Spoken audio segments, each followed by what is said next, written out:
அனைத்து நேயர்களுக்கு அன்பு வணக்கங்கள். சினிமா பாணியில் சேலத்திலிருந்து சென்னை வந்த ஒரு ரயில்ல மேற்கூரையை உடைத்து ஒரு துணிகர கொள்ளை நடந்திருக்கிறது. 5 கோடி ரூபாய் அளவுக்கு கொள்ளை அடிக்கப்பட்டிருக்கிறது. ரயிலில் 5.8 கோடி கொள்ளை. தடுக்க தவறியது யார்? விவாதிக்கலாம். இந்த நிகழ்ச்சியில நம்முடைய ஓய்வு பெற்ற காவல்துறை அதிகாரி திரு சித்தன் அவர்கள் இணைகிறார். அவரை நிகழ்ச்சிக்கு வரவேற்கின்றோம். திரு சிவராஜ் அவர்கள் இணைகிறார். ரயில்வே துறையில PRO-ஆக பணியாற்றிய மூத்த அதிகாரி திரு சிவராஜ் அவர்கள் இணைகிறார். மற்றும் வங்கித்துறையில நீண்ட அனுபவம் பெற்ற சென்ட்ரல் பேங்க் ஆஃப் இந்தியாவுடைய ஜோனல் மேனேஜராக இருந்த திரு கோபாலகிருஷ்ணன் அவர்கள் இணைகிறார். மற்றும் நம்முடைய பாரதிய ஜனதாவுடைய பொருளாளர் ஊடக பிரிவு தலைவர் திரு SR சேகர் அவர்கள் இணைகிறார்கள். அனைவரையும் இந்த நிகழ்ச்சிக்கு அன்போடு வரவேற்கின்றோம். என்னுடைய முதல் கேள்வி திரு சித்தன் அவர்களுக்கு தான். இது நிச்சயமா ஒரு அதிர்ச்சியை ஏற்படுத்தியிருக்கக்கூடிய சம்பவம், ஒரு பெரிய வியப்பையும் சேர்த்தை ஏற்படுத்தி இருக்கிறது. இவ்வளோ பெரிய பணத்தை இவ்வளவு லாவகமா கொள்ளையடிக்க முடியுமா அப்படிங்கிற ஒரு பெரிய அதிர்ச்சியும் வியப்பும் சேர்ந்தே ஏற்பட்டிருக்கிறது. 9 காவல்துறை அதிகாரிகள் முன்னையும் பின்னையும் இந்த ஒரு பெட்டி வந்த இந்த ஒரு ரயில்ல முன்னையும் பின்னையும் வந்திருக்கிறாங்க. அப்பப்போ செக் பண்ணதாகவும் சொல்லப்படுது. அதையும் மீறி இவ்வளவு போலீஸ் பாதுகாப்பையும் மீறி இது நடந்திருக்குமானா காவல்துறை தரப்புல ஒரு லேப்ஸ் இருக்குங்கிறத மறுக்க முடியுமா? கண்டிப்பாக காவல்துறை தரப்புல ஒரு கவனக்குறைவு இருந்திருக்கிறது என்பதை மறுக்க இயலாது. மொத்தம் பாத்தீங்கன்னா 226 பாக்ஸ் வந்திருக்கு. 4 பாக்ஸ்ல மட்டும்தான் டேம்பர் பண்ணி எடுத்த பணத்தை எடுத்திருக்காங்க. இல்ல ஒரே ஒரு கம்பார்ட்மெண்ட்ல தான் எடுத்திருக்காங்க. அந்த கம்பார்ட்மெண்ட்டுக்கு 2 கதவும் பக்காவா வெளியிருந்து சீலிடப்பட்டிருக்கிறது. அந்த பாக்ஸை பாத்தீங்கன்னா 226 பாக்ஸ்ல மரப்பெட்டி தான். மொத்தம் 110 கிலோ இருக்குது. எல்லாம் பாக்ஸை நெயில் பண்ணி டேப் தான் பண்ணிருக்காங்க. சீல்லாம் பண்ணல, ஸ்டேப் தான் பண்ணிருக்காங்க. இந்த கம்பார்ட்மெண்ட் எங்க இருந்து வந்ததுன்னா ஈரோடுல இருந்து முதல்ல அங்க இருந்தா கிளம்பி ஈரோடுல இருந்து இங்க கொண்டு வந்திருக்காங்க. சேலம் ஜங்ஷன் கொண்டு வந்திருக்காங்க. சேலம் யார்டு கொண்டு வந்திருக்காங்க.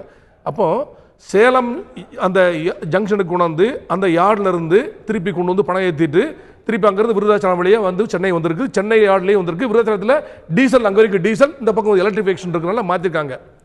இது யார் ஏத்துறது? இந்த பணம் யாருடைய பணம்னா இதுல நீங்க ஏன்னா போலீஸ் மட்டுமே சொல்ல முடியாதுங்கிறது சொல்ல வரேன் நான். கண்டிப்பா போலீஸ்க்கு பிரைமரி ரெஸ்பான்சிபிலிட்டி இருக்குது கண்டிப்பாக. ஆனால் 5 IOB Salem, Indian bank Salem, SBI Rasipuram, SBI Sathyamangalam, Indian bank Krishnagiri ஆக 5 பேங்க்ல சம்பந்தப்பட்ட இந்த சாயில் ரோடு எல்லாமே எடுத்து 5 பேங்க்லையும் ஒரு குறிப்பிட்ட எம்ப்ளாயிஸ்க்கு எல்லாத்துக்குமே தெரியும். ஆனால் இத ரயில்வே கார்டோ அந்த கூலியோ அந்த கேங்கோட யூஸ் பண்ணல. இது இன்சைடர் ஜாபா அப்படின்னு பாக்கும்போது அது காவல்துறையோடதா இல்லாட்டி பேங்க்தா இல்ல அந்த கேள்விக்கே வரல. நான் கேட்பது இங்க ஒரு லேப்ஸ் இருக்கு.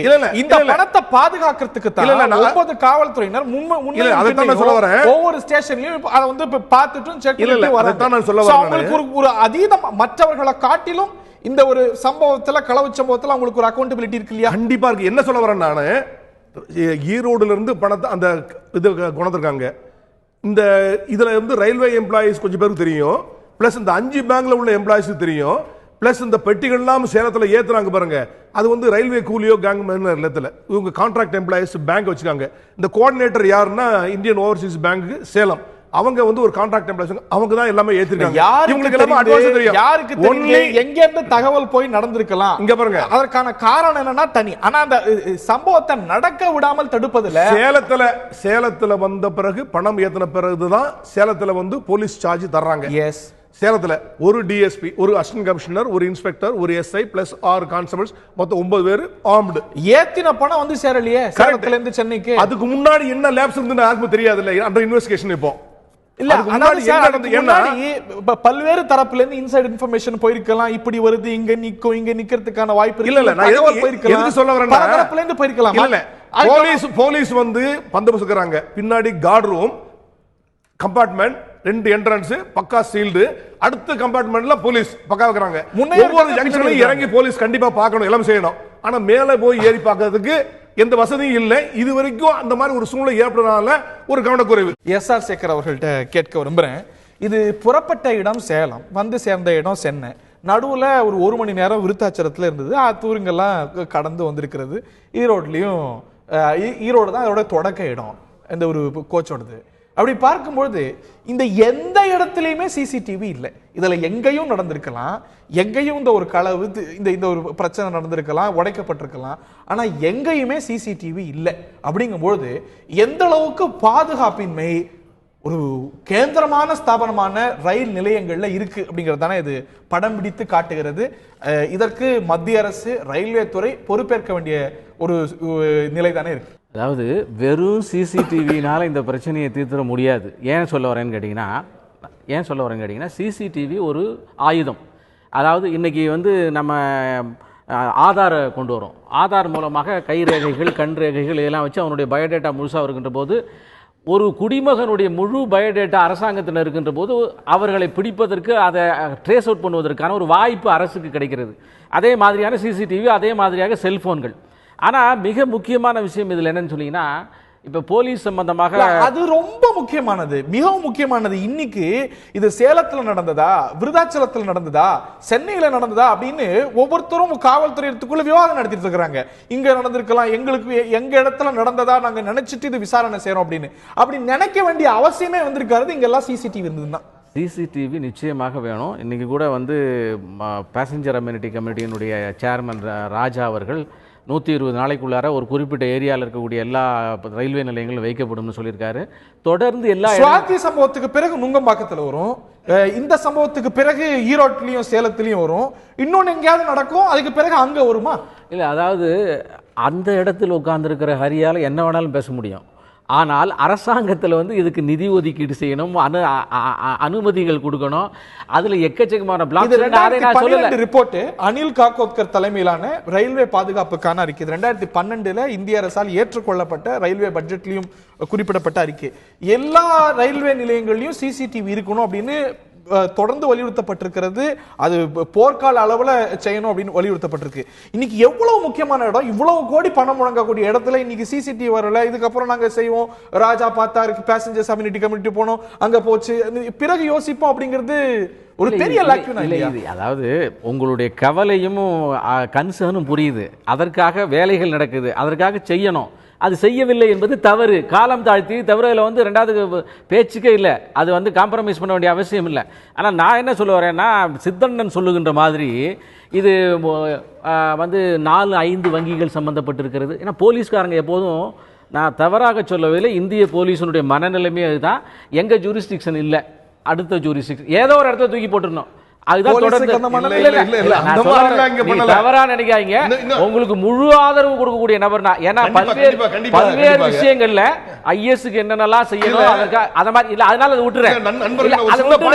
ஒரே ஒரு பாயிண்ட் கிளாரிஃபை பண்ணிடுறேன். நீங்க அந்த போலீஸ் வந்து எந்த ஜூரிஸ்டிக்ஷன்ல சொல்லுறீங்க இல்லையா, சட்டப்பிரகாரம் இது என்னன்னா, இதுல வந்து ரயில்வே ப்ராப்பர்ட்டிஸ் அன்லாஃபுல் பொசிஷன் ஆக்ட்ல தான் ரயில்வே ப்ரொடெக்ஷன் ஃபோர்ஸ், ஏன்னா இந்த கார்கோ புக் பண்ணது வந்து ரயில்வே ஆர்பிஎஃப்க்கு தான் வருது.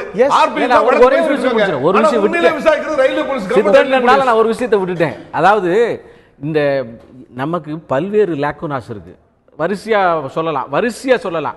போலீஸ் ஃபோர்ஸ் இல்ல, அவர்களுக்கு வந்து ஓவர் டைம், இந்த மாதிரி வரிசையா சொல்லலாம். நான் சொல்ல வர்றது, ஒரே ஒரு விஷயத்தை எடுத்துக்கொண்டால் அந்த விஷயத்தை மிக தெளிவாக செய்யக்கூடிய ட்ரைனிங் இன்னும் போலீஸுக்கு இல்லை. அதனால இப்ப இந்த விஷயத்துல இப்போ ஒரே ஒரு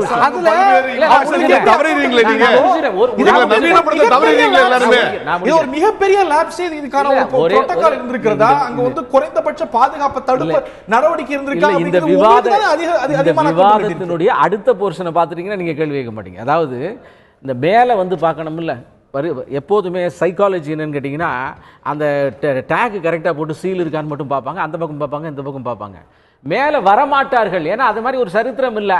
அதனால அவர்களுடைய ட்ரைனிங் அது. இப்ப அவங்களுடைய ட்ரைனிங் சென்னை சென்ட்ரல்ல மட்டும் நாங்க வந்து சிசிடிவி கேமரா வைப்போம், ஏன்னா இங்கதான் பிரச்சனை வரும். சேலத்துல வைக்க தேவையில்லை, ஈரோட்ல வைக்க தேவையில்லை, விருதாச்சல வைக்க தேவையில்லை. அது யாருடைய மனநிலை?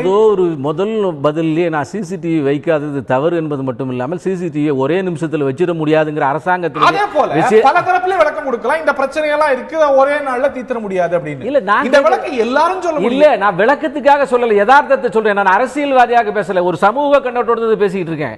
நான் வந்து யாரையும் டிஃபெண்ட் பண்ணல, நடக்கின்ற யதார்த்தத்தை சொல்லுகிறேன். இப்ப அந்த மேல பார்க்கணுங்கிற எண்ணம், ஒரு தடவை இப்ப கூரை போட்டாங்கல்ல, இனிமே போலீஸ் ஒவ்வொரு தடவை ஏறி பார்ப்பாங்க. அதே மாதிரி ஒரு அக்யூஸ்ட், குறிப்பாக ஒரு பிரஸ்கார் ஒருத்தர் ராஜீவ் காந்தி கொலைக்கு காரணமாயிட்டார். அந்த ட்ரெஸ்ல வந்து கொலை நடத்தப்பட்டது. எல்லா பிரஸையும் ஃப்ரிஸ்க் பண்ணுவாங்க. ஒரு பெண்ணினுடைய வடிவில் இருந்தால் பெண்ணு ஃப்ரிஸ்க் பண்ணுவாங்க. யாரு சம்பவம் அதே கண்ணோட்டத்திலேயே இருக்குதுன்னா அதுதான் சொன்னேன் இன்டெலிஜென்ஸ். ஓகே, அவர்களுக்கு அந்த வகையில ட்ரெய்னிங் மட்டுமே கொடுத்திருக்கிறாங்க. தொடர்ந்து பாதுகாப்பு ஒரு ஹைகோர்ட்ல மட்டுமே சப்சிக்வெண்டா போடப்படக்கூடிய சூழ்நிலை. இதெல்லாம் ஒரு முந்தெடுப்புனாலும் கூட இது வந்து இது போன்ற சம்பவங்கள் நடக்காம தடுப்பது தானே உண்மையான முந்தெடுப்பா இருக்க முடியுங்கிற ஒரு வாதத்தை எழுப்புறீங்க. திரு சி.கே. சிவராஜ் அவர்கள்ட்ட கேட்க விரும்புறேன். நீங்க ரயில்வே துறையில இருந்திருக்கிறீங்க. இதுல வந்து காவல்துறை தடுக்க தவறியதா இல்ல வங்கி சரியான நடவடிக்கை எடுத்ததா அப்படிங்கிற கேள்வி எழுவது போல ரயில்வே துறையை சேர்ந்தவங்க மேல நிறைய சந்தேகங்கள் எழுது. காரணம் என்ன அப்படின்னா, ஒரு 3mm திக்னஸ் கொண்ட ஒரு ஸ்டெயின்லெஸ் ஸ்டீல் ஆலான இந்த ஒரு கோச் மேலிருந்து உடைக்கப்பட்டிருக்கிறது. அவ்வளவு பர்ஃபெக்டா கட் பண்ணப்பட்டிருக்குது. நேர்கள் பார்த்திருப்பாங்க, மீண்டும் வேணா அந்த காட்சியை காட்டுறதுக்கான வாய்ப்பு இருக்கிறது. அவ்வளவு பர்ஃபெக்டா கட் பண்ணப்பட்டிருக்கிறது. அந்த இது எப்படி வெட்டணும், எங்க வெட்டணும், எந்த நேரத்துல வெட்டணும் அப்படிங்கிறதுக்கான அந்த ஒரு எக்ஸ்பர்டீஸ் புரிதலோடு செய்யப்பட்டிருக்கக்கூடிய ஒரு விஷயம். ஒரு வேகன் இன்ஜினியரிங் தெரியாத ஒரு நபரால் இதை சத்தியமாக செய்திருக்க முடியாது. அப்படிங்கும்போது ஒரு லாக்யூனா இல்ல இந்த ஒரு சந்தேகம் ரயில்வே துறையினர் மேல இயல்பா எழுவது மறுக்க முடியுமா? இல்லை, ரயில்வே துறை மேலே எழுவதை நான் நிச்சயமாக மறுக்கிறேன். காரணம் என்னென்னா, இந்த வேகன்லாம் வந்து யார்டில் நிறுத்தி வைக்கப்படுகிறது. இது வந்து ஒருத்தன் வந்து மேலேருந்து நிச்சயமாக அந்த இவ்வளோ பர்ஃபெக்டாக வெல்டு பண்ணி கட் பண்ண முடியாது. ஏன்னா நிறைய cross beans, horizontal vertical cross beans போகுது. நிச்சயமாக நான் என்ன நினைக்கிறேன்னா, அவன் வேகனுக்குள்ளே இருந்து யார்லேருந்து லோட் பண்ணுறதுக்கு முன்னாடி அதை வெட்டி இருக்கணுன்றது தான் என்னுடைய கணிப்பு. இது ரயில்வேவுடைய எஸ்பி சொல்கிறாங்க, உள்ளேந்து செய்யறதுக்கான வாய்ப்பு இல்லை. அது அவ்வளோ ஒரு வேக்யூம் ப்ரூஃப், அதுவும் அவ்வளோ சீரிடப்பட்டு இருக்கக்கூடிய ஒரு விஷயம். உள்ளேந்து செய்திருக்கவே முடியாது. இவர் சொல்றது அப்படி சொல்றேன். அது கிளம்புறதுக்கு முன்னாடி வரதுக்கு முன்னாடி பண்ணி மேல ஏதாவது இது பண்ணிருப்பாங்க, ஃபால்சிஃபை பண்ணிருப்பாங்க. அது உள்ளேந்து பண்ணிருக்கலாம், வெளியிலேந்து பண்ணிருக்கலாம். பட் அந்த வேகன் இன்ஜினியரிங் தெரியாத ஒரு நபரால் இவ்வளவு பெர்ஃபெக்ட்டாக பண்ணிருக்க முடியாது. அப்படி நீங்க உள்ளேந்து பண்ணியிருந்தாலும் கூட இது வந்து ரயில்வே துறையை நன்கு தெரிந்த, ஃபங்க்ஷனிங் தெரிந்த, இந்த ஒரு வேகன் இன்ஜினியரிங் தெரிஞ்ச ஒருவரால் மட்டும் தானே செஞ்சிருக்க முடியும். நிச்சயமா இல்லை சார். ஏன்னா வேகனுடைய அமைப்பு மத்தை நான் சொல்றேன். முதல்ல ஃபர்ஸ்ட் வந்து ஷெல்லுன்னு சொல்லி ஃப்ரேம் ஒர்க் தான் இருக்கும். மேலேயும் ஷீட்டு போட்டு மூடுவாங்க, இன்னர்லேயும் ஒரு ஷீட்டு போட்டு ஸ்க்ரூ பண்ணியிருப்பாங்க. உள்ளே இருந்து வேகன் யார்டில் நிற்கும் போது யாராவது உள்ளே போனாங்கன்னா, ஏன்னா நமக்கு வந்து யார்டுன்ற ஒரு ஏரியா வந்து பார்த்தீங்கன்னா it is not a secured. Anybody can go inside, anybody can come out. ஏன்னா நம்ம வந்து இன்னும் ரயில்வே பொறுத்த வரைக்கும் ஒரு காம்பவுண்ட் வால் போட்டு எதையுமே ப்ரொடெக்ட் பண்ண முடியாத ஃபைனான்ஷியல் ஸ்டேட்டஸில் இருக்குது. இது அந்த இடத்துல வந்து யாராவது உள்ளே ஏறி அதை ஸ்க்ரூவை காட்டிட்டாங்கன்னா இந்த மாதிரி ஃப்ரேம்ஸ் இருக்கு, இந்த இடத்துல கட் பண்ணணும், நம்ம கட் பண்ண வாய்ப்புகள் இருக்கு. இந்த ஒரு கன்க்ளூஷனுக்கு நான் வரல. ரயில்வே உடைய எஸ்பி வராங்க, அப்படி செஞ்சிருக்கவே முடியாது. ஒரு சாதாரண ஒரு திருடனால, ஒரு தொழில்முறை திருடனால இதை செஞ்சிருக்க முடியாது. இது அவ்வளவு காம்ப்ளெக்ஸான ஒரு ஸ்ட்ரக்சர். அதுவும் இந்த ஒரு ஐசிஎஃப்எஸ் சேர்ந்த அதிகாரியும் சொல்றாரு, இது வந்து ஒரு ரொம்ப ஒரு சர்வதேச தரத்திலான ஒரு அமைப்பு. ஸோ இது வந்து நன்கு புரிந்த ஒருவரால் தான் செய்ய முடியுங்கிற ஒரு முடிவுக்கு, அட்லீஸ்ட் ஒரு புரிதலுக்கு நீங்க காவல்துறை வருது. So can we discount that argument? Railway அது சொல்ல முடியாது. அந்த மாதிரி நம்ம வந்து ஒதுக்கி வைக்கிறதுக்கான வாய்ப்புகள் இல்லை. ஸோ ரயில்வே துறையில் இருந்திருக்கிறவங்களுக்கும் இதில் வந்து ஒரு இன்சைட் இன்ஃபர்மேஷன் அங்கேருந்தும் போயிருக்கிறதுக்கான வாய்ப்பு இருக்கவே செய்யுது. இல்லை, அதாவது ரயில்வே துறையில் இருக்கிறவங்க சொல்லி தான் அவங்களும் ஒரு இன்னர் ஹேண்டுன்றதை சொல்லவும் முடியாது, சொல்லாமல் இருக்கவும் முடியாது. பட் ஏன் சொல்கிறேன்னா, திருடுன்னு நினைக்க வர்றவன், திருடுன்ற ஒரு எண்ணத்தில் வர்றவன் டெஃபினட்டாக பிரிச்சான்னா இந்த ஃப்ரேம் இருக்கு, இதை கட் பண்ணலான்ற எண்ணம் அவனுக்கு வரும். இது வந்து ரயில்வே துறையிலிருந்து ஒருத்த வந்து சொல்லி பல லேயர்ஸ் இருக்கு. எப்படி லாபகமா செய்யணும் அப்படிங்கிறது உள்ள இருக்கிறவங்களுக்கு இன்னும் பெட்டரா தெரியும் இல்லையா? ஏன்னா அந்த கட் அவ்வளவு பெர்ஃபெக்ட்டா இருக்கு, தெரிஞ்சிருக்கும். பட் அந்த கண்டெய்னர்ல தான் பணம் இருக்கு, அந்த கார்கோ எல்லாம் பணம் இருக்குங்கிறது அவனுக்கு எப்படி தெரிஞ்சது? இது ரெகுலர் மூவ்மெண்ட் தானே சார். எந்த இடத்துல இதை செய்வது பாதுகாப்பானது, எந்த நேரத்துல செஞ்சிருக்கணும், ஓடும் போது இது நிச்சயமா வந்து ஒரு வண்டி ஓடும் போது செஞ்சிருக்க விஷயமா இருக்க முடியாது. நீங்க சொன்ன அட் வாட் டைம் அதை எப்படி எந்த நேரத்துல செய்யணும் அப்படிங்கறத வேற யாருக்கு, காவல்துறையினருக்கு அவ்வளவு எக்ஸ்பர்டீஸ் இல்லாம இருக்கலாம். இன்சைட் இன்ஃபர்மேஷன் அங்கேருந்து போயிருக்கா அப்படிங்கும்போது அங்க சந்தேகங்கள் வலுவிழக்குது. வங்கித்துறை அதிகாரிகளுக்கு இந்த வேகனுடைய செட்டப் அது எப்படி போகுது வாய்ப்பு இருக்கு. சோ ரயில்வேல இருந்து ஒரு இன்னர் ஹேண்டுக்கான ஒரு சந்தேகம் மேலோங்குது இல்லையா? ஆமா, நீங்க சொல்றது. இன்வெஸ்டிகேஷன் கம்ப்ளீட்டா வர வரையிலும் அத்தனை பேரையும் இன்வெஸ்டிகேஷன் முழுசா முடிஞ்சு இன்னார் தான் ஒரு முடிவு வருகின்ற வரையில நார்மல் இன்வெஸ்டிகேஷன் ப்ரொசீஜரே எல்லாரையும் சந்தேகப்படுவது. இல்ல நீங்க சகோதரர் சொல்றது கரெக்ட். சந்தேகப்படப்படுது இந்த விஷயத்துல. இதுல வந்து போன காவலர்கள் விசாரிக்கப்படுகிறார்கள், வங்கி ஊழியர்கள் அதை வந்து அன்லோட் பண்ணி லோட் பண்ணவங்க, ரயில்வே துறையினர் எல்லாரும் விசாரிக்கப்படுறாங்க. திரு எஸ்.ஆர். சேகர் சொன்னது போல எல்லார் மேலேயும் சந்தேகம் ஏற்படுத்தி அதுக்கு பிறகு ஒன்னொன்னா டிஸ்கவுண்ட் பண்ணி வரதான் காவல்துறையுடைய ப்ரொசீஜரா இருக்கு. அதன் அடிப்படையிலே செய்யப்படுது. எதையுமே அவங்க விட்டு வச்சிடலைங்கிறதையும் பார்க்கணும். திரு கோபாலகிருஷ்ணன் அவர்கள்ட்ட பார்க்கும்போது இந்த ஒரு வங்கிகள் தரப்புல, இந்த ரிசர்வ் வங்கி தரப்புல ஒரு ப்ரொசீஜரல் லேப்ஸ் தெரியலையா? இன்னைக்கு வந்து இது வந்து ரயில்வேவுடைய பாதையில போகக்கூடிய ஒரு விஷயம். ஆனா ஆர்பிஎஃப்க்கு இப்படி ஒரு கன்சைன்மெண்ட் இருக்கு, இப்படி ஒரு கோச்சில் இவ்வளவு பெரிய பணம் போகுங்கிற தகவலே கிடையாது. அவங்க என்ன பண்ணிருக்காங்க, ஒரு சிட்டி போலீஸ்ட சொல்லி அவங்களுடைய பாதுகாப்பை எடுத்துக்கிட்டு ஒரு டிஎஸ்பி தலைமையில 9 பேரை கூட்டிட்டு போயிருக்காங்க. இன்னைக்கு ஒரு மிளகு போகுது, இல்ல ஏலக்காய் போகுது, அதெல்லாம் வந்து ஹை வேல்யூ ப்ராடக்ட்ஸ்னாலும் கூட இந்த கோச்சில் போகுதுன்னா ஆர்பிஎஃப் தகவல் சொல்லப்படும். அதுதான் இயல்பான procedure. Local police, Salem police local போலீஸ்க்கு மட்டும் தான் சொல்லியிருக்காங்க. இப்போ இதுல எக்ஸ்பர்டீஸ், இந்த பாதை சார்ந்த எக்ஸ்பர்டீஸ் ஆர்பிஎஃப்க்கு தான் இருக்கு. அவங்கள்ட்ட சொல்லாம, ஆர்பிஎஃப்க்கு சொல்லாம, ரயில்வே போலீஸுக்கு சொல்லாம இந்த ஒரு வங்கிகள் தரப்புல இந்த ஒரு கன்சைன்மெண்ட் மேற்கொள்ளப்பட்டிருக்கு அப்படின்னா there is a procedural lapse இல்லையா? இல்ல, அப்படி சொல்ல முடியாது. இந்த இது காலம் காலமாக வரக்கூடிய சில விதிமுறைகள், காலங்காலமாக நடைமுறைப்படுத்தப்பட்ட வழிமுறைகள், இவையெல்லாம் அப்பழுக்கு இல்லாமல், கொஞ்சம் கூட மாற்றம் இல்லாமல் வழக்கமாக செய்வது போல் செய்துதான் வருகிறார்கள். இது ஏதோ இன்னைக்கு புதுசா நடந்த ஒரு கன்சைன்மெண்ட் இல்லை. புதுசா யோசிக்கிறேன். எப்பொழுதெல்லாம் பணம், அது ஒத்துக்கிறேன். நான் முதல்ல லேப்ஸ் இல்லைங்கிறத நான் சொல்கிறேன். லேப்ஸ் இல்லைங்கிறத அழுத்தம் திருத்தமாக சொல்ல விரும்புகிறேன். காரணம் என்னன்னு கேட்டிங்கன்னா, A to Z நம்ம அந்த ஒரு வங்கி ஒவ்வொரு முறையும் பணத்தை அனுப்பும்போது என்னென்ன செயல்பாடுகள் செய்ய வேண்டுமோ, என்னென்ன வழிமுறைகளை மேற்கொள்ள வேண்டுமோ அவைகளெல்லாம் ஒன்று தவறாமல் செய்திருக்கிறார்கள். உதாரணமாக முதலாக இதை முன்கூட்டியே மிக அதிக அளவில் செய்யக்கூடாது. அதுதான் சொல்றேன். இப்ப போலீஸ் போயிருக்கிறாங்க, ஆனா போன போலீஸால அதை தடுக்க முடியல. இந்த ரயில்வே சார்ந்து, பாதைகள் சார்ந்து அதிக எக்ஸ்பர்டீஸ் அங்க லோக்கல் போலீஸை காட்டிலும் ஆர்பிஎஃப்க்கு தான் இருக்கும், ரயில்வே போலீஸுக்கு தான் இருக்கும். அவங்களுக்கு தகவல் கூட இல்ல அப்படிங்கிறது ஒரு லேப்ஸ். அதை செஞ்சிருக்க வேண்டிய விஷயம். இது அப்படி சொல்ல முடியாது. அதாவது இந்த விஷயத்தை யாரிடம் சொல்ல வேண்டுமோ, எந்த காவல் நிலையத்திடம் சொல்ல வேண்டுமோ அவர்களிடம் சொல்லி இருக்கிறார்கள். ரயில்வே சொல்றீங்க, ஆனா 5 பேங்க் எம்ப்ளாய்க்கு தெரியுது, 5 பேங்க் வந்து லோன் சொல்றதே அடிப்படையில் தப்பு.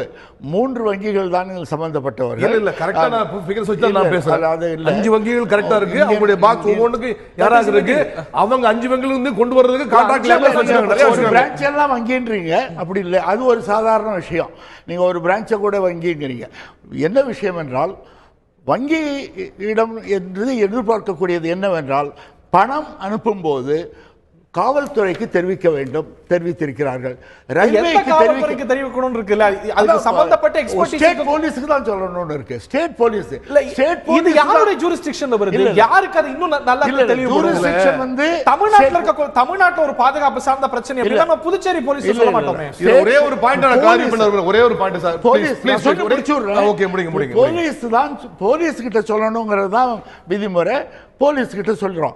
போலீஸுக்கு தன்னால் ஆகாது, இது இன்னொரு போலீஸோட, ரயில்வே போலீஸோட ஆதரவு வேண்டும், அவர்களுடைய உதவிக்கர வேண்டும் என்றால் போலீஸ் தான் அவங்களுக்கு தெரிவிக்கணும். நாங்க வந்து 2 டூயல் கண்ட்ரோல் மாதிரி டூயல் அப்ளிகேஷன் செய்ய முடியாது. 2 பேரிடம் ஒரே இடத்தில் சொல்ல முடியாது. 2 பேரிடம் சொல்லும்போது என்ன ஆகும் என்றால், ரயில் பாதையில போகுது இல்ல ஹரி சார் கேளுங்க, 2 பேரிடம் சொல்லும்போது ஸ்டேட் போலீஸ் சொல்லணும், ரயில்வே போலீஸ் கிட்டையும் சொல்லியிருக்காங்க, அவங்க பார்த்துக்குவாங்கன்னு. ரயில்வே போலீஸ் என்ன சொல்லணும், ஸ்டேட் போலீஸ் எங்ககிட்ட சொல்லலை, எங்ககிட்டையும் சொல்லியிருக்காங்க, அவங்ககிட்டையும் சொல்லியிருக்காங்க, 2 பேர்கிட்டையும் சொல்லியிருக்காங்கன்னு இவர் அவரிடமும் அவர் இவரிடமும் சொல்றாங்க. தெர் இஸ் எ கான்சென்ட்ரேஷன் இருக்கணும் இதுல. இந்த விஷயத்துல ஒரு தீர்மானமான ஒரு அணுகுமுறை வேண்டும். ஒரு ஹை வேல்யூ குட்ஸ் எல்லாம் போகுது சார். இது வந்து இது ரயில்வே உடைய சேலம் கோட்டை ஆணையரே விளக்கி இருக்கிறார். இன்னொரு விஷயம் சொல்றேன் உங்களுக்கு, மிளகு, ஏலக்காய் போச்சுனாலும் கூட அதெல்லாம் ஒரு ஹை வேல்யூ குட்ஸா கருதி அந்த தகவல் ஸ்டேட் போலீஸுக்கு சொல்லப்படுறது இல்ல, அது வந்து ரயில்வே போலீஸுக்கு தான் சொல்லப்படுது, ஆர்பிஎஃப்க்கு தான் சொல்லப்படுது. அந்த தனிப்பட்ட முறையில் தனியார் துறையில சொல்ல முடியுது அப்படின்னா ரிசர்வ் வங்கி மாதிரி பல முக்கியமான வங்கிகள் சம்பந்தப்பட்டவங்களுக்கு அந்த மாதிரி ஒரு சாதாரண கன்சைன்மென்ட்ஸ் எடுத்துட்டு போறவங்களுக்கு ரயில்வே போலீஸோட உதவி இல்லைன்னு சொல்ல வரேன். ஏன்னு கேட்டா ப்ரொசீஜரில் மேனுவல் ஆஃப் புக்ஸ் ரூல்ஸில் சட்ட புத்தகத்தில் சொல்லப்பட்டிருப்பது வங்கி பணம் அனுப்பும் பொழுது அந்த அந்த லோக்கல் போலீஸிடம் சொல்ல வேண்டும் என்பதுதான். ஏனென்றால் இதில் வந்து கவனம் சிதறிவிடும். இரண்டு தரப்பில் 2 ஏஜென்சி கிட்ட ஒரே சமயத்தில் சொன்னா இல்ல, இது ஒரு இவங்க தான் முக்கியம். அதாவது உள்ளூர் போலீஸிடம் சொல்ல வேண்டும் என்பதுதான் முக்கியம் சொல்லியிருக்கிறார்கள். ஒன்று. இரண்டாவது, ரயில்வே எங்கிருந்து வருகிறது என்றால் ரயில்வே எங்களுக்கு வேகன் வேணும், வேகன் வருது, எங்க வேகன் வந்து நீங்க ரயில்வேயிடம் சொல்லியாச்சு. ரயில்வே போலீஸ் வந்து ரயில்வே டிபார்ட்மெண்ட் ரயில்வே துறையில் ஒரு பகுதி ரயில்வே போலீஸ். நாங்கள் ஒவ்வொரு பகுதியாக சொல்ல மாட்டோம். ரயில்வேயிடம் சொல்லியாச்சு, ரயில்வே நிர்வாகத்திடம் சொல்லியாச்சு, சகல இன்ஃபர்மேஷன் இருக்கு, போலீஸிடம் கொடுத்திருக்கிறோம். எங்களை பொறுத்தவரை வங்கியை பொறுத்தவரையும் அவர்கள் என்ன செய்திருக்க வேண்டுமோ அதை செய்திருக்கிறார்கள். லேப்ஸ் என்ற பேச்சுக்கே இடமில்லை. திரு சித்தரன் மாறுபடுறீங்களா? இது வந்து நீங்க வந்து இந்த ஸ்டேஷன் போனே அங்கேயே நீங்க சொல்ல எங்க ஜூரிஸ்டிக்ஷன்ல வராதுங்கிற மாதிரி இல்லையா? அவங்க வந்து போலீஸை நாடி இருக்கிறாங்க அப்படின்னு என்ன புரிஞ்சுக்கணும்? இல்ல நான் இப்போ அதான் முதல்ல உங்களுக்கு கிளாரிஃபை பண்ண சொன்னேன். ஒரு டெக்னிக்கலாக முக்கியமான பாயிண்ட் என்னன்னா, சாதாரணமாக ஒரு ரயில்வே பெட்டியில் கொண்டு யாராவது ஒரு ஜாமான் கொண்டு வராங்க, ஒரு சூட்கேஸ் கொண்டு வராங்க, இல்லை கையில் பொருள் கொண்டு வராங்க, ஒரு நகை கொண்டு வராங்க, திருடு போயிடுச்சுன்னா government railway police, Tamil Nadu railway போலீஸுக்கு full responsibility jurisdiction as per law இருக்குது. ஆனால் எதையா ஒரு மிக ஒரு பொருளையோ அல்லது பணத்தையோ ஒரு காஸ்ட்லியான நீங்கள் சொன்ன மாதிரி இந்த ஒரு சில பொருட்களையோ ஒரு கண்டெய்னரில் போட்டு கார்கோவா அதை ரெஜிஸ்டர் பண்ணி இன்சூர் பண்ணி அனுப்புனாங்கன்னா it is deemed to be the property of the railway. Local police power கிடையாது அதுல என்ன நடந்தாலும். அப்போ டோட்டல் பவர் யாருக்கு வருதா? ஒன்லி ஆர்பிஎஃப் தான் வருது. அவங்களே ஸ்லோ மோட்டோவா. அதனாலதான் நீங்க லோக்கல்ல ரயில்வே போலீஸ் சேலத்துக்கு நீங்க இன்ஃபார்ம் பண்ணா கூட அவங்க எஃப்ஐஆர் போட முடியாது, ரயில்வே போலீஸ் எஃப்ஐஆர் போட முடியாது. Deemed to be the cargo வந்து deemed to be the railway property, one among the railway properties. அவங்க அன்லாஃபுல் பர்சன் ஆஃப் ரயில்வே ப்ராப்பர்ட்டில திருடு போயிருச்சுன்னு சொல்லிட்டு ரயில்வே ஆர்பிஎஃப் தான் ஆக்ஷன் எடுத்து அவங்களுக்கு எஃப்ஐஆர் போடல. they are not deemed to be police. ஒரு என்கொயரி பண்ணி ஒரு இன்ஃபர்மேஷனை வந்து லோக்கல் போலீஸ் அனுப்பி இப்ப லோக்கல் போலீஸ் வந்து நாங்க இன்வெஸ்டிகேட் எடுத்துட்டு இப்ப சிபிசிஐடி எடுத்து ஒரு பெரிய லெவல்ல பண்ணிட்டு இருக்கோம். அத மறுக்கறேன். வங்கித்துறை 100 ஆண்டுகளாக செயல்பட்டு வருகிறது. நீங்க 35 இருந்து செயல்பட்டு வருகிறது. 1935 இருந்து இன்று வரை 80 ஆண்டுகளாக செயல்பட்டு வருகிறது. எந்த ஒரு சட்ட நிபுணரும், எந்த ஒரு நீதிபதியும், எந்த ஒரு அமைச்சகமும் இதுவரை இது ஒன்று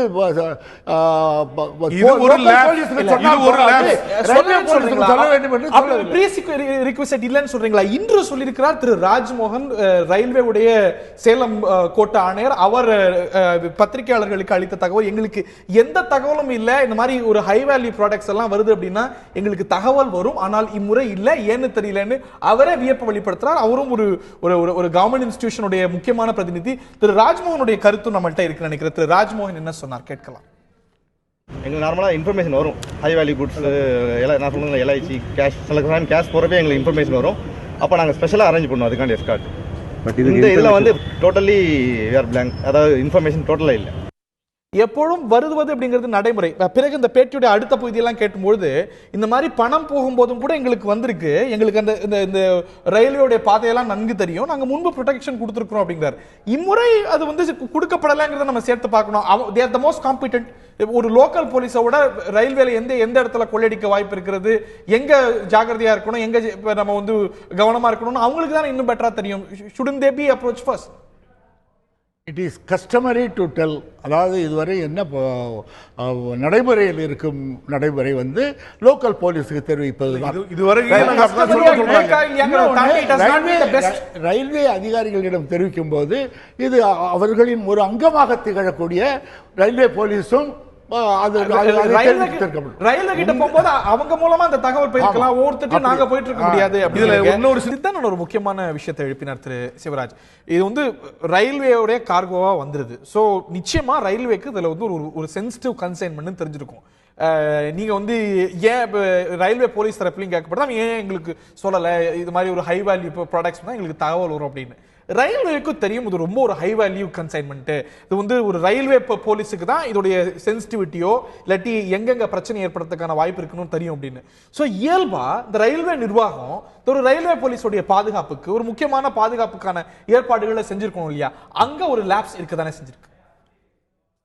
அத எந்த அளவுக்கு தகவல் வந்து ஆர்பிஎஃப்க்கு போச்சுன்றதை பத்தி எனக்கு தெரியல. ரயில்வேக்கு முக்கியமான பங்கு இருக்கு இல்லையா? ரிசர்வ் வங்கி ஏன் அனுப்பல, வங்கிகள் 5 வங்கிகள் ஏன் அனுப்பல அப்படின்னு கேக்குறாங்க.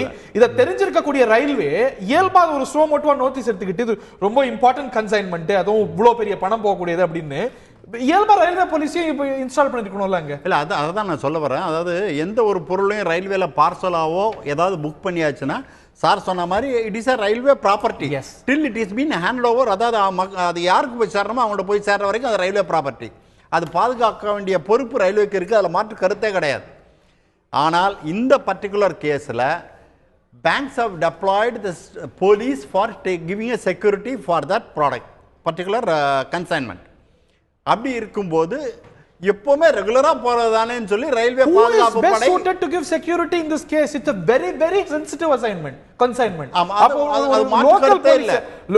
சேலத்துல இருக்கக்கூடிய ஒரு போலீஸை காட்டிலும் இந்த ட்ராக்ல இந்த இடத்துல இந்த ஸ்டேஷன்ல கொள்ளையர்களுக்கான சூழ்நிலை இருக்கு அப்படிங்கிறது ரயில்வே போலீஸுக்கு ஸ்பெஷல் ஃபோர்ஸ் நிச்சயமா நான் சொல்றேன். நான் இதுல ஒவ்வொரு ஸ்டேஷன்ல இருக்க ஆர்பிஎஃப்பும் அதுல சீல் இன்டாக்டா இருக்கா, both off side and on side.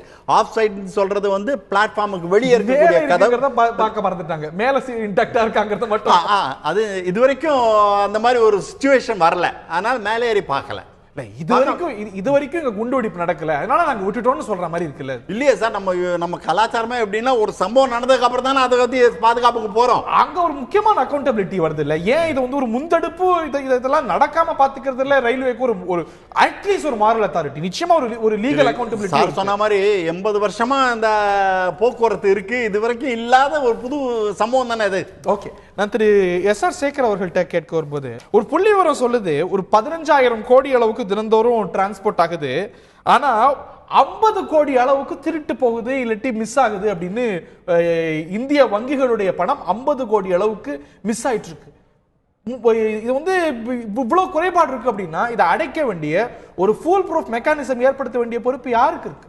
அரசு அமைப்புகளுக்கு, மத்திய அரசுக்கு நிச்சயமா இருக்கு. ஏன்னு கேட்டா இந்த 15,000 கோடி பரிவர்த்தனையில் 50 கோடி ரூபாய் வந்து லீக் ஆகுதுன்னு சொல்லக்கூடியது இப்போ நீங்க சொல்லக்கூடிய இன்ஃபர்மேஷன் வந்து ஒரு அலார்மிங் இன்ஃபர்மேஷன், புதிய இன்ஃபர்மேஷன், 2014 வந்த இன்ஃபர்மேஷன். இல்ல அலார்மிங்கிறேன். இதே மாதிரியான விஷயங்கள் தெரியாமல் போகிறது. இந்த மாதிரி வேளாண் தெரிந்த தகவல்கள் பப்ளிக் டொமைன்ல இருக்கக்கூடிய இல்ல இந்த விஷயங்கள் எல்லாம் இல்ல பப்ளிக் டொமைன்ல பாக்குறவங்களுக்கு மட்டும் தானே தெரியும், நாட்டு மக்களுக்கு முழுசா தெரியாத. அரசு அமைப்புகளுக்கு கண்டிப்பா தெரியும். அதனால இந்த மாதிரி டிஸ்கஷன்ல இந்த மாதிரியான வந்து ஊடகத்தினுடைய ஒரு பொறுப்பான விவாதங்களின் மூலமாக மக்களுக்கு ஒரு அவேர்னஸும் சம்பந்தப்பட்ட அதிகாரிகளுக்கு ஒரு அவேர்னஸும் வந்தே ஆகணும். இல்ல இந்த சம்பவம் நடந்து ஊடகங்களை விவாதிச்ச பிறகு நடக்க வேண்டிய விஷயமா, இயல்பாகவே இருக்க வேண்டிய விஷயமா? பல விஷயங்கள்ல வந்து நீங்க வந்து ஆக்கப்பூர்வமாக பல விஷயங்களை செய்றீங்க, அதே மாதிரி உங்களுடைய டிஆர்பி ரேட்டிங்காக பல விஷயங்கள் செய்றீங்க.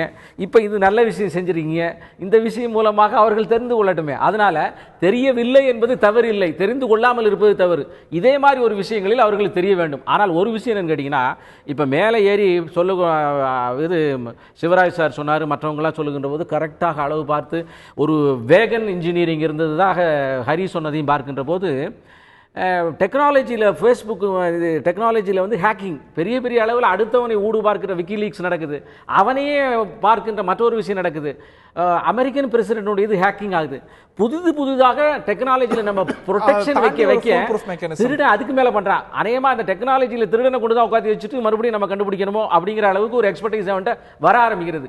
எனவே ஒருத்தருக்கு மேலே ஒருத்தர்னு வந்துகின்ற போது நிச்சயமாக பாதுகாப்பு அமைப்புகள் அவர்களை விட அதிகமாக சிந்தித்து தான் ஆக வேண்டும். 570 கோடியில பார்த்தோம், எலெக்ஷன் கமிஷனுக்கு தகவல் இல்லை. அந்த சமயத்தில் ஒரு சாதாரண சின்ன பரிவர்த்தனைகளுக்கு கூட எலெக்ஷன் கமிஷன் அதுவும் இதே போல ரிசர்வ் ஒரே ஒரு பாயிண்ட் முக்கியமான பாயிண்ட் அதுவும் ரிசர்வ் வங்கியுடைய பரிவர்த்தனை சம்பந்தப்பட்ட ஒரு வழக்கு தான். லுங்கி கட்டி காவல்துறையினர் இருந்தாங்க.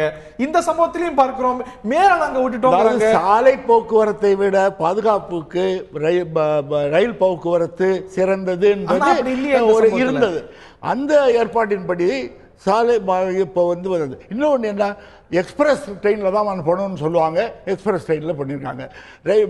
போலீஸுக்கு தெரிவிச்சுட்டாங்க, ரயில்வேக்கு தெரிவிக்கணும். இது போன்ற என்னென்ன செய்ய வேண்டுமோ வங்கி அதை தவறாமல் செய்து உள்ளதுங்கிறது தான் நான் சொல்ல வந்த ஒரு விஷயம். இன்னும் மேம்படுத்த வேண்டும் என்பதில் என்னென்ன செய்யணும்னு வகுக்கப்பட்டிருக்கோ அது சரியா வகுக்கப்பட்டிருக்கோம். அது சரியா வகுக்கப்பட்டிருக்கா? அது பொறுப்பு இல்லாமல் தான் பணம் அனுப்பப்பட்டிருக்கிறது. அது ரிவ்யூக்கு உரியதுதான். அது மறுபரிசீலனைக்கு உரியதுதான். இருக்கும் நடவடிக்கை போதும் என்று சொல்ல 2-3 சம்பவம் இதே போன்ற பரிவர்த்தனை சார்ந்த சம்பவம், ஆர்பிஐ சம்பந்தப்பட்ட விஷயம், இந்த விஷயங்கள் அதுவும் தமிழ்நாட்டிலே நடக்கக்கூடிய விஷயம். இது மறுபரிசீலனை செய்ய வேண்டும், இதை மேம்படுத்த வேண்டும் என்பதில் இரு கருத்துக்கள் கிடையாது. இதை மேம்படுத்த வேண்டும், தற்போது உள்ள விதிமுறைகளை மேம்படுத்த வேண்டும் என்பதை நான் ஒத்துக்கொள்கிறேன். அதே சமயம் லேப்ஸ் பார்க்கும்போது கண்ணுக்கு தெரிஞ்சு ரயில்வேயை பார்த்தா லேப்சஸ் இருக்கு, காவல்துறையை பார்த்தா லேப்சஸ் இருக்கு. இல்ல லேப்ஸ் இல்ல, அது எப்படி சொல்ல முடியும்? வங்கி மிகச்சரியா இருக்கு. 570 கோடி விவகாரம், இந்த விவகாரம், இன்னொன்னு பிரேக் டவுன் ஆன நின்று விவகாரம், எல்லாத்திலுமே ஒரு சாமானியனுக்கே எழக்கூடிய விஷயம். இவ்வளவு பெரிய பணம் போகுது, ஆனா இப்படி போகுது அப்படின்னு ஒரு பெரிய எக்ஸ்பர்ட்டிஸே வேண்டாம். ஒவ்வொரு சாமானியனுக்கும் எல்லார்ட்டையும் சொல்லிட்டு வண்டியில ஏத்திருக்காங்க. உலகம் முழுசா சொல்லிட்டு வண்டியில ஏத்திருக்காங்க. வங்கி சொல்ல போனா பாதிக்கப்பட்டவர், அதாவது எப்படி சொல்ல முடியும்?